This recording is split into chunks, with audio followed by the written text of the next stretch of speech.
Hello, അമ്മ മനസ്സിൻ്റെ പുതിയൊരു എപ്പിസോഡിലേക്ക് എല്ലാവർക്കും സ്വാഗതം. ചാനൽ ആദ്യമായിട്ട് കാണുന്നവരാണെങ്കിൽ ഒന്ന് സബ്സ്ക്രൈബ് ചെയ്തിട്ട് ലൈക്ക് ചെയ്യണേ. അപ്പോൾ ജാനകി ചന്ദ്രികയെ വിളിച്ചു വരുത്തിയിട്ട് ദേഷ്യത്തോടെയാണ് സംസാരിക്കുന്നത്. ഈ മാല കളഞ്ഞു പോയിട്ടുണ്ടായിരുന്നില്ല, എൻ്റെ ബീറക്കകത്ത് തന്നെ ഉണ്ടായിരുന്നു. ഞാൻ മര്യാദയ്ക്ക് നോക്കാത്തത് കാരണമാണ് കർപ്പകത്തിൻ്റെ മേൽ കുറ്റം ചാർത്തേണ്ടി വന്നത്. പക്ഷെ ഞാൻ അറിയാതെയാണ് അവളെ കുറ്റപ്പെടുത്തിയത്. പക്ഷെ നീയാണെങ്കിലോ ഈ ഒരു അവസരം മുതലാക്കിയിട്ട് ജ്യോതിക്കും എൻ്റെ ഭർത്താവിനും അവിഹിതം ഉണ്ടെന്ന് പറഞ്ഞിട്ട് എല്ലാവർക്കും മുന്നിൽ വെച്ച് അദ്ദേഹത്തെയും അവളെയും നാണം കെടുത്താൻ ശ്രമിച്ചു. അതുകൊണ്ട് മര്യാദയ്ക്ക് എൻ്റെ ഭർത്താവിൻ്റെ അടുത്ത് വന്നിട്ട് എല്ലാവർക്കും മുന്നിൽ വെച്ച് അദ്ദേഹത്തോട് മാപ്പ് പറഞ്ഞോളണം.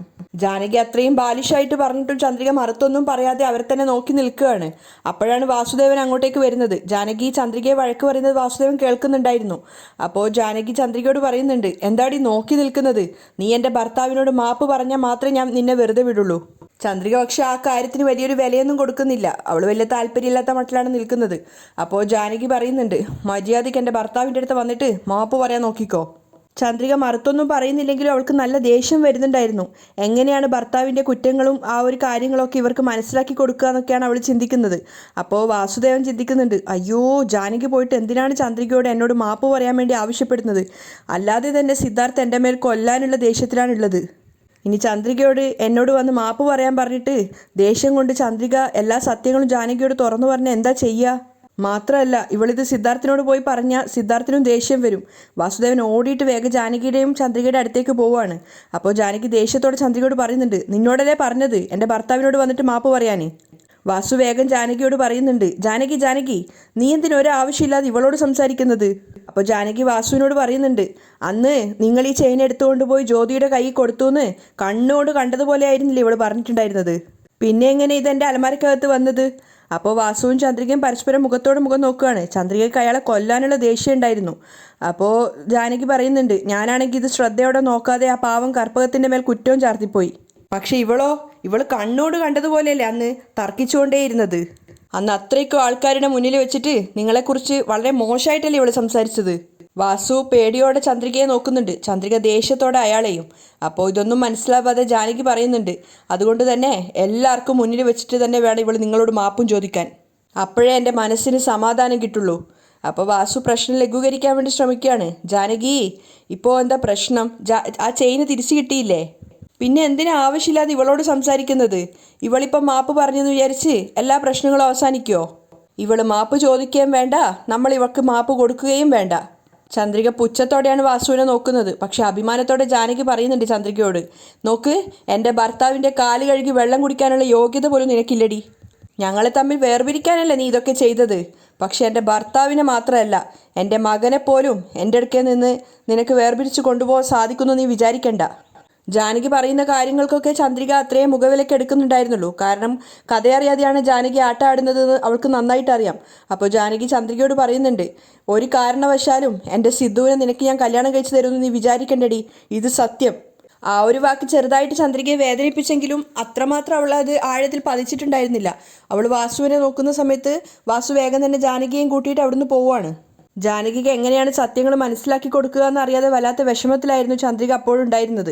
പിന്നെ കാണിക്കുന്നത് പിറ്റേന്ന് ഓഫീസിൽ വന്നിട്ട് ചന്ദ്രിക അവളുടെ ക്യാബിനിൽ ഇരുന്നിട്ട് എന്തൊക്കെയോ ചെയ്തുകൊണ്ടിരിക്കുകയാണ്. അങ്ങോട്ടേക്കാണ് മേഘയും മനോഹരനും വന്നിട്ടുണ്ടായിരുന്നത്. മേഘ വന്ന് അവളുടെ സീറ്റിലിരുന്നതിന് ശേഷം ചന്ദ്രിക കേൾക്കാൻ വേണ്ടിയിട്ട് കുറച്ച് ഉറക്കെയായിട്ട് മനോഹരനോട് പറയാണ്, അങ്കിൾ, നെക്സ്റ്റ് വീക്ക് എനിക്ക് ഗോവയിലേക്ക് ഒരു ക്ലയൻറ്റിനെ മീറ്റ് ചെയ്യാൻ പോകാനുണ്ട്. അതുകൊണ്ട് നിങ്ങൾ എനിക്ക് വേണ്ടിയിട്ട് ഒന്ന് ഫ്ലൈറ്റ് ടിക്കറ്റ് ബുക്ക് ചെയ്യുമോ? ആ ശരി മോളെ. ആ കൂട്ടത്തിൽ എനിക്കൊരു ഫ്ലൈറ്റ് ടിക്കറ്റ് എടുത്തോട്ടെ? മനോഹരൻ ചോദിക്കുന്നുണ്ട്. അതെന്തിനാ? ചിരിച്ചുകൊണ്ട് മേഘ ചോദിക്കുകയാണ്. ഞാൻ ഇതുവരെ ഗോവയ്ക്ക് പോയിട്ടേ ഇല്ല മോളെ. നിൻ്റെ കൂടെ ആകുമ്പോൾ എനിക്കും കൂടെ ആ ഒരു ഇതിൽ ഗോവയ്ക്ക് വരാലോ. ഞാനും ഗോവയ്ക്ക് വരട്ടെ മേഘ. അപ്പോൾ മേഘ പുഞ്ചിരിച്ചോട് പറയാണ്, ശരി അങ്കിൾ. മനോഹരന് പറഞ്ഞറിയിക്കാൻ പറ്റാത്ത സന്തോഷമായിരുന്നു ഗോവയ്ക്ക് പോകാനുള്ള അവസരം കിട്ടിയപ്പോൾ. അയാൾ സന്തോഷം കൊണ്ട് പാട്ടുപാടുകയാണ്. താങ്ക്സ് മേഘ. അയാൾ സന്തോഷത്തോടെ പാട്ടുപാടുന്ന കണ്ടപ്പോൾ മേഘയ്ക്കും ചിരി വരുന്നുണ്ടായിരുന്നു. പക്ഷെ ചന്ദ്രയ്ക്ക് ദേഷ്യം തോന്നുകയാണ്. ഇയാൾക്ക് വേറെ പണിയൊന്നുമില്ല എന്നർത്ഥത്തിൽ. അപ്പോഴാണ് സിദ്ധു അവരുടെ ക്യാബിനിലേക്ക് കയറി വന്നത്. സിദ്ധുവിനെ കണ്ടതും മനോഹരൻ പേടിച്ച് പാട്ടൊക്കെ നിർത്തുകയാണ്. പക്ഷേ സിദ്ധു വലിയ പ്രശ്നമൊന്നും ഉണ്ടാക്കിയിട്ടില്ല. നേരെ ചന്ദ്രികയുടെ അടുത്തേക്കാണ് വരുന്നത്. എന്നിട്ട് ചന്ദ്രികയോട് പറയുന്നുണ്ട്, ഒരു കാര്യമുണ്ട് പറയാൻ വേണ്ടിയിട്ട്. സർ പറയൂ. ചന്ദ്രിക പറയാണ്. സിദ്ധു അവൾക്ക് മുന്നിലുള്ള ചെയറിൽ ഇരുന്നിട്ട് ചന്ദ്രികയോട് പറയുന്നുണ്ട്, അടുത്ത ആഴ്ച മുംബൈയിൽ ഒരു ഓൺട്രപ്രണർ മീറ്റിംഗ് ഉണ്ട്. അതിന് നമ്മൾ രണ്ടുപേരും പോകണം. അത് കേട്ടതും ചന്ദ്രികയ്ക്ക് ആകെ ടെൻഷൻ ആവുകയാണ്. ആ കൂട്ടത്തിൽ തന്നെ മേഘയ്ക്കും. ചന്ദ്രികയും ഭയത്തോടെ മേഘയെ നോക്കിയതിന് ശേഷം സിദ്ധുവിനോട് ചോദിക്കുന്നുണ്ട്, മുംബൈയിലോ? എങ്ങനെയാ സാർ അത്രയും ദൂരം പോകുന്നത്? അപ്പോൾ സിദ്ധു തമാശയായിട്ട് പറയാണ്, ഏയ് നമ്മളെന്താ നടന്നിട്ടാണോ പോകുന്നത്? ഫ്ലൈറ്റിൽ പോവാം, ഒരു 2 മണിക്കൂർ കൊണ്ട് അവിടെ എത്തും. അത് കേട്ടതും മേഘയ്ക്ക് വല്ലാത്ത ദേഷ്യം വരികയാണ്. സിദ്ധുവും ചന്ദ്രികയും കൂടിയാണോ പോകുന്നത് എന്ന് ആലോചിച്ചിട്ട്. അപ്പോൾ ചന്ദ്രിക പറയുന്നുണ്ട്, എന്തിനാ സാർ അത്രയും ദൂരത്തൊക്കെ പോകുന്നത്? അപ്പോൾ സിദ്ധു പറഞ്ഞു കൊടുക്കുകയാണ്, ചന്ദ്രിക ഇങ്ങനെയൊന്നും പറയരുത്. ആ കോൺഫറൻസിന് ഇന്ത്യയിലുള്ള ഒട്ടുമിക്ക ബിസിനസ്സുകാരും അവിടെ എത്തും. അവരുടെ കൂടെയൊക്കെ പരിചയപ്പെടാൻ പറ്റുന്നത് തന്നെ നമുക്ക് നല്ലൊരു എക്സ്പീരിയൻസ് ആയിരിക്കും. നമുക്ക് ഒരുപാട് പ്രോജക്റ്റുകളൊക്കെ കിട്ടും. അപ്പോൾ ചന്ദ്രിക പേടിയോടെ നിൽക്കുന്ന സമയത്ത് മേഘ തമാശയായിട്ട് കളിയാക്കിക്കൊണ്ട് സിദ്ധുവിനോട് ചോദിക്കുകയാണ്, എന്താ സിദ്ധു നീ കോമഡി പറയാണോ? ചന്ദ്രികയ്ക്ക് ഈ ബിസിനസ്സിനെ കുറിച്ചൊന്നും അറിയില്ല. ഇവളെ നീ മുംബൈയിലേക്ക് കൂട്ടിക്കൊണ്ടുപോയിട്ട് എന്താ ചെയ്യാൻ പോകുന്നത്? അത് കേട്ട് മനോഹരനും കളിയാക്കി ചിരിക്കുന്നുണ്ടായിരുന്നു. പക്ഷെ സിദ്ധുവിന് നല്ല ദേഷ്യം വരുന്നുണ്ട് മേഘ പരിഹസിക്കുന്നത് കേട്ടിട്ട്. ചന്ദ്രികയാണെങ്കിൽ അപമാനത്തോടെയാണ് ഇരിക്കുന്നത്. അപ്പോൾ മേഘ പറയുന്നുണ്ട്, ഇവളുടെ ഈ ഒരു വേഷം തന്നെ കണ്ടു കഴിഞ്ഞാൽ സെക്യൂരിറ്റി ആ കോൺഫറൻസ് ഹാളിനുള്ളിൽ പോയി ഇവളെ കയറ്റി വിടില്ല. അത് കേട്ട് മനോഹരൻ വായ്പൊത്തി ചിരിക്കുകയാണ്. സിദ്ധു ദേഷ്യത്തോടെ ഇരിക്കുന്ന സമയത്ത് മേഘ സിദ്ധുവിനോട് പറഞ്ഞു കൊടുക്കുന്നുണ്ട്, കിട്ടിയ ഓർഡർ തന്നെ നന്നായിട്ട് ചെയ്യാൻ വേണ്ടി ഇവളെ കൊണ്ട് സാധിക്കുന്നില്ല. ചന്ദ്രിക തോറ്റതുപോലെ സങ്കടത്തോടെ നിൽക്കുകയാണ്. അപ്പോൾ മേഘ വീണ്ടും പരിഹസിക്കുന്നുണ്ട്, പിന്നെ ഈ അവസരത്തിൽ ഇവക്ക് ഓൺട്രപ്രീനറായിട്ടുള്ള ബിസിനസ്സുകാരുടെ ഇടയിൽ കൂടി പോവാത്തതിൻ്റെ ഒരു കുറവേ ഉള്ളൂ. സിദ്ധു മറുപടിയൊന്നും പറയുന്നില്ലെങ്കിലും അവന് നല്ല ദേഷ്യം വരുന്നുണ്ടായിരുന്നു മേഘയുടെ സംസാരം കേട്ടപ്പോൾ. പക്ഷേ ചന്ദ്രികയാണെങ്കിൽ അവൾ പറയുന്നതൊക്കെ ശരിയാന്നുള്ള അർത്ഥത്തിലാണ് നിൽക്കുന്നത്. അപ്പോൾ മേഘ പറയുന്നുണ്ട്, അതും പോരാഞ്ഞ് ഇവളെപ്പോലെ ബിസിനസ്സിനെ കുറിച്ച് ഒന്നും അറിയാത്ത ഒരുത്തിയെയും കൂട്ടി മുംബൈ പോയിട്ട് ഇനി അവരെ കൂടി പരിചയപ്പെടുത്താത്തതിൻ്റെ ഒരു കുറവേ ഉള്ളൂ. ഇവളെ കൊണ്ടൊക്കെ വീട്ടുജോലി ചെയ്യാൻ മാത്രമേ സാധിക്കുള്ളൂ.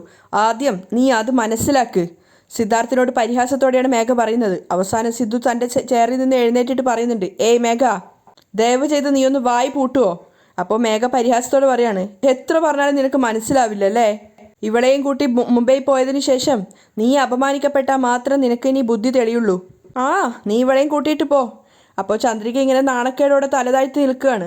അപ്പോൾ മേഘ വീണ്ടും പരിഹസിക്കുന്നുണ്ട്, ചന്ദ്രിക മാഡത്തിന് ഓൺട്രപ്രീനർ മത്സരത്തിന് നല്ല വരവേൽപ്പായിരിക്കും അവിടെ കിട്ടുക. പറ്റാവുന്നിടത്തോളം ചന്ദ്രികയെ അപമാനിച്ചിട്ടാണ് മേഘയും മനോഹരനും ആ ക്യാബിനിൽ നിന്ന് ഇറങ്ങി പോകുന്നത്. തിരിച്ചവളോടൊന്നും പറയാനാവാതെ സിദ്ധാർത്ഥും ചന്ദ്രിക അവിടെ ഉണ്ടായിരുന്നു. മേഘ അവിടുന്ന് പോയ സമയത്ത് സിദ്ധു തിരിച്ചു വന്നിട്ട് ചന്ദ്രികയോട് പറയുന്നുണ്ട്, ചന്ദ്രിക നീ അവൾ പറയുന്നത് ശ്രദ്ധിക്കേണ്ട. ഒരു പ്രാവശ്യം നമുക്കൊരു തെറ്റുപറ്റി എന്ന് വെച്ച് അതോടെ എല്ലാം അവസാനിച്ചു എന്നാണോ? അങ്ങനെയൊന്നുമില്ല. തീർച്ചയായിട്ടും നീ മനസ്സ് വെച്ചിട്ടുണ്ടെങ്കിൽ നമുക്ക് മഹേന്ദ്രൻ അങ്കിളിനെ പോലെ തന്നെ ബിസിനസ്സിൽ വലിയ ആളായിട്ട് മാറാം. ഇവള് പറയുന്നത് കേട്ടിട്ട് നീ തന്നെ നിന്റെ വില കുറച്ച് കണ്ടു കഴിഞ്ഞാൽ പിന്നെ ഒന്നും സാധിക്കില്ല. സിദ്ധു ചന്ദ്രികയ്ക്ക് കോൺഫിഡൻസ് കൊടുക്കാൻ വേണ്ടി ശ്രമിക്കുകയാണ്. പക്ഷേ മേഘ പറഞ്ഞ വാക്കുകളൊക്കെ ചന്ദ്രികയുടെ മനസ്സിൽ വല്ലാത്തൊരു വിഷമം ഉണ്ടാക്കിയിട്ടുണ്ടായിരുന്നു. അപ്പോൾ സിദ്ധു പറയുന്നുണ്ട്, ചന്ദ്രിക നീ എൻ്റെ കൂടെ ഒന്ന് വാ. എങ്ങോട്ടാ സാർ? പറയുന്ന കേക്ക്, നീ വാ. സിദ്ധു ചന്ദ്രികയും കൂട്ടിയിട്ട് നേരെ പോയത് ഒരു ബ്യൂട്ടി പാർലറിലേക്കായിരുന്നു. എവിടെയാന്ന് പോലും അറിയാതെയാണ് ചന്ദ്രിക സിദ്ധുവിനൊപ്പം ഇറങ്ങി പുറപ്പെട്ടത്. അവിടെ എത്തിയപ്പോഴും അവൾക്ക് കാര്യമായിട്ടൊന്നും മനസ്സിലായിട്ടില്ല. അവിടെ എത്തിയപ്പോൾ അവിടെയുള്ള ആ ഒരു സെയിൽസ് ഗേളുമായിട്ട് സിദ്ധു ഒന്ന് സംസാരിച്ച് പരിചയം പുതുക്കുകയാണ്. അതിനുശേഷം ചന്ദ്രികയെ അവൾക്ക് പരിചയപ്പെടുത്തി കൊടുക്കുകയാണ്. ഞാൻ പറഞ്ഞ ചന്ദ്രിക ഇതാണ്. ഈ ചന്ദ്രികയ്ക്കാണ് നീ മേക്ക് ഓവർ ചെയ്യേണ്ടത്. ഓക്കെ സർ, ഞാൻ ചെയ്തോളാം. വാ മാഡം എന്ന് പറയുന്ന സമയത്ത് ചന്ദ്രിക ഒന്നും മനസ്സിലാവാതെ സിദ്ധുവിനെ നോക്കുകയാണ്. എന്താ സർ, ഇവർ എന്നെ എങ്ങോട്ടേക്കാണ് വിളിച്ചുകൊണ്ട് പോകുന്നത്? അപ്പോൾ സിദ്ധു ചിരിച്ചുകൊണ്ട് പറയാണ്, നിന്നെ ഒരു മോഡേൺ പെണ്ണായിട്ട് മാറ്റാൻ വേണ്ടി പോവാണ്. അതുകൊണ്ട് നീ അവൾക്കൊപ്പം ചെല്ലി. സർ എന്താ പറയുന്നത് എനിക്ക് മനസ്സിലാവുന്നില്ല. അപ്പോൾ സിദ്ധു ആകെ കൺഫ്യൂഷനായി. അവനിങ്ങനെ ചുറ്റിലും നോക്കിയപ്പോൾ അവിടെ നയൻതാരയുടെയും തമന്നയുടെ ഒക്കെ മോഡലായിട്ട് ഫോട്ടോസ് വെച്ചിട്ടുണ്ടായിരുന്നു. അപ്പോൾ അത് ചന്ദ്രയ്ക്ക് കാണിച്ചു കൊടുത്തുകൊണ്ട് സിദ്ധു പറയാണ്, അങ്ങോട്ട് നോക്ക്, ആ കണ്ടോ, അതുപോലെ നിന്നെയും മോഡേൺ ആക്കി മാറ്റാനാണ് പോകുന്നത്. നയൻതാരയുടെ ആ ഒരു ലുക്ക് കണ്ടപ്പോൾ തന്നെ ചന്ദ്രയ്ക്ക് പേടിയാവുകയാണ്. അവളിങ്ങനെ ഭയന്നുകൊണ്ട് സിദ്ധുവിനെ നോക്കുന്നുണ്ട്. അപ്പോൾ സിദ്ധു പറയാണ്, നിന്റെ ലുക്ക്, നിന്റെ ഹെയർ സ്റ്റൈല്, നിന്റെ ഔട്ട്ഫിറ്റ് ഒക്കെ മാറ്റാൻ പോവാണ്. അപ്പോൾ ചന്ദ്രിക ചോദിക്കുന്നുണ്ട്, എന്തിനാ സർ, എന്തിനാ എന്നെ അങ്ങനെ മേക്ക് ഓവർ ചെയ്യണമെന്ന് ആഗ്രഹിക്കുന്നത്? അപ്പോൾ സിദ്ധു പുഞ്ചിരിച്ചുകൊണ്ട് പറയാണ്, അതെന്താന്ന് വെച്ചാൽ നീ ഇപ്പോൾ ഉള്ളത് ഒരു സാധാരണ ഹോംലി ആയിട്ടുള്ള ലുക്കിലാണ്. ഈ ലുക്കിൽ വന്നിട്ട് നീ ഓഫീസിൽ MD ആയിട്ട് ഇരിക്കുമ്പോൾ അത് നിന്റെ ആ ഒരു പദവിക്ക് ചേർന്നതല്ല. നിന്നെ ഒരു MD ആയിട്ട് മറ്റുള്ളവർ അംഗീകരിക്കണമെങ്കിൽ നിന്റെ ഈ ഒരു ലുക്കും ഔട്ട്ഫിറ്റും അതൊക്കെ ഒന്ന് മാറ്റണം ചന്ദ്രിക. അത് കേട്ടപ്പോൾ ചന്ദ്രികയ്ക്ക് ആകെ കൺഫ്യൂഷൻ ആവുകയാണ്. തൻ്റെ ലുക്കാണോ ഏറ്റവും വലിയ പ്രശ്നം എന്നുള്ള അർത്ഥത്തിൽ. അപ്പോൾ സിദ്ധു പറഞ്ഞു കൊടുക്കുന്നുണ്ട്, സാധാരണ ഒരു പഴഞ്ചൊല്ലുണ്ട്, അഴകിന് അഴക് തന്നെ വേണമെന്ന്. സാർ എന്താ ഉദ്ദേശിക്കുന്നത്? ചന്ദ്രിക ചോദിക്കുന്നുണ്ട്. അപ്പോൾ പുഞ്ചിരിച്ചുകൊണ്ട് സിദ്ധു പറയാണ്, അതാണ് നിന്നെ ഇപ്പോൾ ചെയ്യാൻ പോകുന്നത്. പക്ഷെ അപ്പോഴും ചന്ദ്രികയ്ക്കൊരു ഭയം വിട്ട് മാറിയിട്ടുണ്ടായിരുന്നില്ല. അവൾ സിദ്ധുവിനോട് വീണ്ടും പറയുന്നുണ്ട്, സാർ ഞാൻ ഇങ്ങനെ തന്നെ നിന്നോളാം സാർ, എനിക്ക് ഈ മോഡേൺ ലുക്കും മോഡേൺ ഡ്രസ്സും ഒന്നും ഇഷ്ടമല്ല സാർ. ചന്ദ്രിക നീ ഇങ്ങനെ പറയരുത്. നീ ഇപ്പോൾ ഒരു കമ്പനിയുടെ ഹെഡാണ്. നീ ആയിരിക്കണം മറ്റുള്ളവർക്ക് റോൾ മോഡൽ. അപ്പിയറൻസ് ആയിരിക്കട്ടെ, അല്ലെങ്കിൽ ഒരു ഡ്രസ്സിങ്ങിൻ്റെ കാര്യത്തിലായിരിക്കട്ടെ, എല്ലാത്തിലും ഒരു ചേഞ്ച് വേണം ചന്ദ്രിക. അങ്ങനെയാണെങ്കിൽ മാത്രമേ ഈ ഒരു ബിസിനസ്സിൽ നിനക്ക് നെക്സ്റ്റ് സ്റ്റെപ്പിലേക്ക് കയറാൻ പറ്റുള്ളൂ. ഇങ്ങോട്ട് നോക്ക് ചന്ദ്രിക, നിനക്ക് തന്നെ അറിയില്ലേ നമ്മൾ പാതി ദൈവം പാതി എന്ന്. അതുപോലെ നീ നിന്റെ ഭാഗം ക്ലിയർ ആക്ക്. അപ്പോഴും ചന്ദ്രികയ്ക്ക് കോൺഫിഡൻസ് ഇല്ല. അവൾ വീണ്ടും സിദ്ധുവിനോട് പറയുന്നുണ്ട്, അയ്യോ ഞാൻ പറയുന്ന ഒന്ന് കേൾക്ക് സർ, എനിക്കിതൊന്നും സെറ്റാവില്ല. വാ സർ നമുക്ക് പോവാം. അത് കേട്ടപ്പോൾ ബ്യൂട്ടീഷ്യനായിട്ടുള്ള ആ പെണ്ണ് ചിരിക്കുന്നുണ്ട്. അപ്പോൾ സിദ്ധു പറഞ്ഞു കൊടുക്കുകയാണ്, ചന്ദ്രിക നോക്ക്, രാവിലെ പോലും നിന്നെ കണ്ടിട്ട് മേഘ എന്താ പരിഹസിച്ചതെന്ന് നിനക്ക് ഓർമ്മയില്ലേ? മുംബൈയിൽ നടക്കുന്ന കോൺഫറൻസിന് നിന്നെയും കൂട്ടി പോയാ നിന്റെ ഈ ലുക്കിന് സെക്യൂരിറ്റി നിന്നെ അകത്തേക്ക് പോലും കയറ്റി വിടില്ലെന്നാണ് മേഘ പരിഹസിച്ചത്. അവൾ പറഞ്ഞത് കള്ളത്തരമൊന്നുമല്ല. അത് കേട്ടതും ചന്ദ്രിക ആകെ ഷോക്കായിട്ട് സിദ്ധുവിനെ നോക്കുകയാണ്. അപ്പോൾ സിദ്ധു പറഞ്ഞു കൊടുക്കുന്നുണ്ട്, ഈ ഒരു സാധാരണ ലുക്കിൽ നീ ബോംബെയിലേക്ക് പോയെന്ന് വെക്ക്, തീർച്ചയായിട്ടും അവിടുത്തെ സെക്യൂരിറ്റി നിന്നെ അകത്തേക്ക് കയറ്റി വിടില്ല. പക്ഷേ മേഘ പറഞ്ഞതിനേക്കാളും സിദ്ധാർത്ഥ് അങ്ങനെ പറഞ്ഞപ്പോൾ ചന്ദ്രികയ്ക്ക് അതൊരു വല്ലാത്ത ഫീൽ ചെയ്യാണ്. അപ്പോൾ സിദ്ധു പറയുന്നുണ്ട്, മേഘ പറഞ്ഞത് കൊണ്ട് നീ നിന്റെ മാറ്റണം എന്ന് ഞാൻ പറയുന്നില്ല. പക്ഷേ ഇപ്പം ഇങ്ങനെ ഒരു ചേഞ്ച് നിനക്ക് അത്യാവശ്യമാണ് ചന്ദ്രിക. നമ്മൾ നമ്മുടെ ജീവിതത്തിൽ ഉണ്ടാക്കുന്ന ഒരു നല്ല ചേഞ്ച് നമുക്ക് അങ്ങോട്ടേക്കുള്ള എല്ലാ സ്റ്റെപ്പുകളും കയറാൻ നല്ലൊരു സഹായമായിരിക്കും. ഇങ്ങോട്ട് നോക്ക്, നമ്മൾ നമ്മുടെ ജീവിതത്തിൽ മാറ്റുന്ന ഓരോ മാറ്റത്തിനും അതിൻ്റേതായ വാല്യൂ ഉണ്ടാവും. നീ ഇതിനെപ്പറ്റി കൂടുതലായിട്ടൊന്നും ആലോചിക്കണ്ട ചന്ദ്രിക. ചന്ദ്രിക, ഞാൻ നിന്റെ ക്യാരക്ടർ മാറ്റാൻ വേണ്ടി പറയുന്നില്ല. ഞാൻ നിന്റെ ലുക്കും ഔട്ട്ഫിറ്റും മാറ്റാനേ പറഞ്ഞിട്ടുള്ളൂ. പക്ഷേ ചന്ദ്രികയ്ക്ക് വല്ലാത്ത പേടി തോന്നുന്നുണ്ടായിരുന്നു. അപ്പോൾ സിദ്ധു പറയുന്നുണ്ട്, എന്തിനാ വെറുതെ നമ്മൾ സംസാരിച്ച് സമയം കളയുന്നത്? സന്ധ്യ, നീ ചന്ദ്രികയും കൂട്ടിയിട്ട് പോയിക്കോ. വാ മാഡം, അവർ വിളിക്കുന്നുണ്ടായിരുന്നു. അപ്പോൾ അവസാനമായിട്ട് ചന്ദ്രിക ഒന്നുകൂടെ സിദ്ധുവിനോട് പറയാണ്, സർ സർ സർ സർ വേണ്ട സർ. അപ്പോൾ ബ്യൂട്ടീഷ്യനും പറയുന്നുണ്ട്, എന്തിനാ മാഡം കുട്ടികളെ പോലെ ഇങ്ങനെ വാശി പിടിക്കുന്നത്? ഞാൻ നിങ്ങളെ ഇനിയും സുന്ദരിയാക്കാനാണ് പോകുന്നത്. അപ്പോൾ ചന്ദ്രിക അവളോട് പറയാണ്, അതല്ല, എനിക്കിതൊന്നും വലിയ ശീലമില്ല, അതുകൊണ്ടാണ് ഞാൻ. അപ്പോൾ സിദ്ധാർത്ഥ് വീണ്ടും പറയാണ്, അയ്യോ എന്താ ചന്ദ്രിക, നിനക്ക് പറഞ്ഞാൽ മനസ്സിലാവുന്നില്ലേ? നീ ആദ്യം അവൾക്കൊപ്പം ചെല്ല്, ഞാൻ പുറത്ത് കാത്തിരിക്കാം. Take your own time. എത്ര സമയം എടുത്തിട്ടായാലും പുറത്തു വരുമ്പോൾ പുതിയൊരു ചന്ദ്രികയായിട്ടായിരിക്കണം ഇവിടെ വരുന്നത്. തീർച്ചയായിട്ടും സർ, അവരും വാക്ക് കൊടുക്കുകയാണ്. അങ്ങനെ ചന്ദ്രിക പേടിച്ചുകൊണ്ട് നിൽക്കുന്ന സമയത്ത് സിദ്ധു പറയുന്നുണ്ട്, ചെല്ല് ചന്ദ്രിക. അവളും കൂട്ടിക്കൊണ്ട് പോവാണ്. ചന്ദ്രികയെ ബ്യൂട്ടീഷ്യൻ ചെയ്യാൻ വേണ്ടിയിട്ട് അകത്തേക്ക് കൂട്ടിക്കൊണ്ട് പോയിട്ടുണ്ട്. ചന്ദ്രികയാണെങ്കിൽ പേടിയോടെ ചുറ്റിലും നോക്കിക്കൊണ്ടിരിക്കുകയാണ്. അപ്പോൾ അവർ പറയുന്നുണ്ട്, പേടിക്കൊന്നും വേണ്ട, ഞാൻ നിങ്ങളെ സുന്ദരിയാക്കുകയുള്ളൂ. അങ്ങനെ ചന്ദ്രിക അവിടെ ഇരുത്തിയതിന് ശേഷം ഫേസ് പാക്കും അങ്ങനെ ഓരോന്നോരോ കാര്യങ്ങളായിട്ട് ചെയ്യുകയാണ്. സിദ്ധാർത്ഥാണെങ്കിൽ ചന്ദ്രികയുടെ പുതിയൊരു ചേഞ്ച് കാണാൻ വേണ്ടി പുറത്ത് വെയിറ്റ് ചെയ്യുകയാണ്. അതിനിടയിൽ അവർ ആവശ്യപ്പെട്ട പ്രകാരം ചന്ദ്രികയ്ക്ക് വേണ്ടുന്ന പുതിയൊരു ഔട്ട്ഫിറ്റൊക്കെ സിദ്ധാർത്ഥ അവിടെ വാങ്ങിക്കൊണ്ട് കൊടുത്തിട്ടുണ്ടായിരുന്നു. എന്നിട്ടും അവൻ ക്ഷമയോടെ തന്നെ അവിടെ പുറത്ത് വെയിറ്റ് ചെയ്യാണ്. ചന്ദ്രികയാണെങ്കിൽ ഐബ്രോസ് എടുക്കുകയും അതുപോലെ തന്നെ ഫേസ് പാക്ക് ഇടുകയും മുഖത്ത് ആവി കൊള്ളും, അങ്ങനെ എല്ലാ ബ്യൂട്ടീഷ്യനിൽ വേണ്ടുന്ന ഒരുവിധ കാര്യങ്ങളൊക്കെ അവൾ ചെയ്യുന്നുണ്ടായിരുന്നു. അവസാനം മുടിയൊക്കെ സ്ട്രെയിറ്റ് ചെയ്ത് ചന്ദ്രികയ്ക്ക് പോലും മനസ്സിലാവാത്ത രീതിയിൽ ചന്ദ്രിക അത്രയധികം സുന്ദരിയാക്കിയിട്ടാണ് സന്ധ്യ പുറത്തേക്ക് വന്നിട്ടുണ്ടായിരുന്നത്. ചന്ദ്രിക വരുന്നത് കണ്ട സമയത്ത് സിദ്ധാർത്ഥ തിരിഞ്ഞു നോക്കുകയാണ്. സിദ്ധുവിന് സത്യം പറഞ്ഞാൽ വിശ്വസിക്കാനാവുന്നുണ്ടായിരുന്നില്ല അത് അവൻ്റെ പഴയ ചന്ദ്രികയാണെന്ന്. ശരിക്കും പറഞ്ഞാൽ പുതിയൊരു പെൺകുട്ടിയായി തന്നെ തോന്നുന്നുണ്ടായിരുന്നു. അതുകൊണ്ട് തന്നെ ചന്ദ്രികയ്ക്കൊപ്പം വന്ന് സന്ധ്യയോട് സിദ്ധാർത്ഥ അവൻ്റെ താങ്ക്സ് അറിയിക്കുകയാണ്. ഞാൻ തമാശ പോലെ പറഞ്ഞതായിരുന്നു ചന്ദ്രികയെ പുതിയൊരു ലുക്കിലേക്ക് കൊണ്ടുവരണം, പക്ഷെ ഇത്രയേറെ മാറ്റിക്കളയുന്നു ഞാൻ വിശ്വസിച്ചില്ല. അപ്പോൾ സന്ധ്യയും പുഞ്ചിരിച്ചുകൊണ്ട് പറയാണ്, ഞാൻ പ്രത്യേകിച്ച് ഒന്നും ചെയ്തിട്ടില്ല സർ, അവർ കാണാൻ തന്നെ സുന്ദരിയാണ്, ഞാൻ ജസ്റ്റ് അതിനൊന്ന് മോഡേൺ ആക്കിയെന്നേ ഉള്ളൂ. അപ്പോൾ ചന്ദ്രിക നാണത്തോടെ തലയാഴ്ത്തി നിൽക്കുകയാണ്.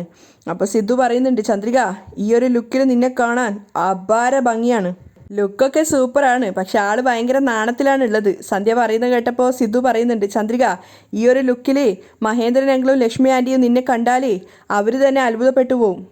ശരി വാ, ഇപ്പം തന്നെ നിന്നെ കൂട്ടിക്കൊണ്ടുപോയി അവർക്ക് കാണിച്ചു കൊടുക്കാം. അപ്പോൾ ചന്ദ്രിക നാണത്തോടെ പറയുന്നുണ്ട്, അയ്യോ അതൊന്നും വേണ്ട സർ, എനിക്ക് ഈ ഡ്രസ്സ് ഇട്ടിട്ട് എന്തോ ചമ്മലൊക്കെ ആവുന്നു.